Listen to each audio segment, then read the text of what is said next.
સુરતના ઉધના વિસ્તારમાં આવેલ હરિનગર 2 માં ઘરફોડ ચોરી કરનાર 3 આરોપીઓને પકડી પાડતી ઉધના પોલીસ. સુરતના ઉધના વિસ્તારમાં આવેલ હરિનગર 2 હેતલ એપાર્ટમેન્ટમાં પ્રવેશ કરી સોનાની ચેન, બુટ્ટી, પેન્ડલ, ચાંદીની પાયલ જેની કિંમત રૂપિયા આશરે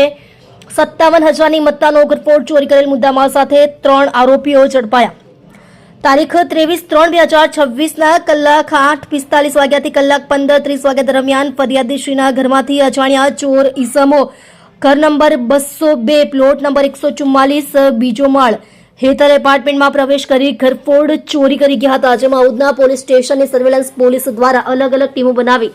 બાતમીદારોને કામે લગાડી ઘરફોડ ચોરી કરનારા આરોપીઓ રાજેશ ઉર્ફે નનક રામનરેશ તિવારી, ઉંમર વર્ષ 35, ધંધો મજૂરી, રહે C106 શ્રી કૃષ્ણ રેસિડેન્સી, નક્ષત્ર આરાધના, ગ્રીન લાઇટ, જોલવા, કડોદરા, સુરત તથા દીપક રાજેન્દ્ર પ્રસાદ પાંડે, ઉંમર વર્ષ 22, ધંધો મજૂરી, રહે ઘર number 101B Shugan residency, Shrinivas society, Kadodara, Surat, મૂળ વતન ગામ ડોમરપુર, કલૈયા, થાના, જિલ્લો ભદોઈ, યુપી નાઓને પકડી પાડી ચોરીમાં ગયેલ મુદ્દામાલ બાબતે પૂછપરછ કરતા ચોરીનો મુદ્દામાલ ખરીદી કરનાર આરોપી નામે દીપક કુમાર સુરેશકુમાર જૈન, ઉંમર વર્ષ 30, ધંધો મોબાઈલની દુકાન, રહે 194 મહાદેવનગર સંજયનગર સર્કલની બાજુમાં લિંબાયત, સુરત નાઓને પકડી